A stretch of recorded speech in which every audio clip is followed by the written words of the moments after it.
Chicken ഇല്ലെങ്കിലും നമ്മുടെ lunch ഡിന്നറൊക്കെ അടിപൊളിയാക്കാനായിട്ട് ഒരു എഗ് ബിരിയാണി ഉണ്ടാക്കാം. വളരെ എളുപ്പമാണ്, നല്ല ടേസ്റ്റുമാണ്. ആദ്യം തന്നെ 4 കോഴിമുട്ട പുഴുങ്ങാനായിട്ട് വയ്ക്കാം. 1.5 ഗ്ലാസ് ബസ്മതി അരി നന്നായിട്ട് കഴുകി വെള്ളം പോകാനായിട്ട് ഒരു അരിപ്പയിലിട്ട് വയ്ക്കാം.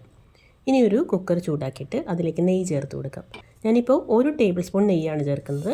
ഇനി പട്ട, ഗ്രാമ്പു, ഏലക്ക, കുരുമുളക് ഇത് ചേർത്ത് കൊടുക്കാം. അത് ചൂടായി കഴിയുമ്പോൾ 2 സവാള സ്ലൈസ് ചെയ്തതും 2 പച്ചമുളകും കൂടെ ചേർത്ത് കൊടുക്കാം. അത് ജസ്റ്റ് ഒന്ന് വാട്ടിയെടുക്കാം. അതിനുശേഷം 1 ടേബിൾ സ്പൂൺ ഇഞ്ചി വെളുത്തുള്ളി ചതച്ചത് ഇട്ട് കൊടുക്കാം. ഇനി അതിൻ്റെ ആ ഒരു പച്ചക്കുത്ത് മാറിക്കഴിയുമ്പോൾ 1 തക്കാളി നീളത്തിലരിഞ്ഞതും 1 ടീസ്പൂൺ കല്ലുപ്പും ചേർത്ത് കൊടുക്കാം. പകരം പൊടിയുപ്പ് ചേർത്താലും മതി. നന്നായിട്ടൊന്ന് ഇളക്കി അതൊന്ന് വാടിക്കഴിയുമ്പോൾ പൊടികൾ ചേർത്ത് കൊടുക്കാം. 1/4 ടീസ്പൂൺ മഞ്ഞൾപ്പൊടി, 1 ടീസ്പൂൺ മല്ലിപ്പൊടി, 1 ടീസ്പൂൺ കാശ്മീരി മുളക് പൊടി, 1/4 ടീസ്പൂൺ അടുപ്പിച്ച് ഗരം മസാല. ഇത്രയും കൂടെ ചേർത്തിട്ട് നന്നായിട്ട് ഇളക്കി ആ പൊടികളുടെ പച്ചക്കുത്ത് മാറ്റിയെടുക്കാം.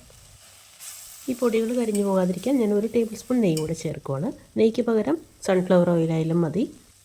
എഗ് ബിരിയാണിക്കുള്ള മസാല റെഡിയായി. ഇനി കുതിർത്തി വെച്ച അരി കൂടെ ചേർത്ത് കൊടുക്കാം. നന്നായിട്ടൊന്ന് ഇളക്കി അതിൻ്റെ ഉപ്പൊന്ന് ചെക്ക് ചെയ്യുക. ഉപ്പ് പോരാത്തതുകൊണ്ട് ഞാൻ കുറച്ച് ഉപ്പ് കൂടെ ചേർക്കുന്നുണ്ട്. മല്ലിയില, പുതിനയില, പിന്നെ 1-2 സ്പൂൺ തൈര്. അത് തക്കാളിയുടെ പുളി അനുസരിച്ച് തൈരിൻ്റെ അളവ് കൂട്ടുകയോ കുറയ്ക്കുകയൊക്കെ ചെയ്യണം. ഞാനിപ്പോൾ 1 സ്പൂൺ ഒഴിക്കുന്നുള്ളൂ. 1.5 ഗ്ലാസ് അരിക്ക് 3 ഗ്ലാസ് വെള്ളവും കൂടെ ഒഴിച്ചിട്ട് മുട്ട തോട് കളഞ്ഞ് അതും ഇട്ട് ഒന്ന് ഇളക്കി കൊടുത്ത് കുക്കർ അടച്ച് 1 അല്ലെങ്കിൽ 2 വിസിൽ വന്നു കഴിയുമ്പോൾ അത് നമ്മുടെ കുക്കറിനനുസരിച്ച് അത് കഴിയുമ്പോൾ ഓഫ് ചെയ്യുക. പ്രഷർ പോയി കഴിയുമ്പോൾ തുറന്നു കഴിഞ്ഞാൽ നല്ല ടേസ്റ്റുള്ള ഈസി ആയിട്ടുള്ള എഗ് ബിരിയാണി റെഡിയായി കിട്ടും. ഇപ്പോൾ ബിരിയാണി റെഡിയായി. കാഷ്യൂം ഓണിയനും വേണമെങ്കിൽ വറുത്ത് ഒന്ന് ഗാർണിഷ് ചെയ്യാവുന്നതാണ്.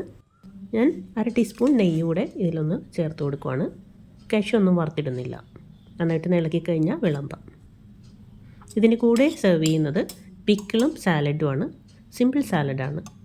ഓണിയൻ, ടൊമാറ്റോ, ക്യാരറ്റ്, ക്യൂക്കമ്പർ ഇതെല്ലാം ചോപ്പ് ചെയ്തതിന് ശേഷം 1 ടീസ്പൂൺ വെളിച്ചെണ്ണയും കുറച്ച് വിനീഗറും ഉപ്പും പെപ്പർ പൗഡർ എല്ലാം കൂടെ മിക്സ് ചെയ്ത സാലഡാണിത്.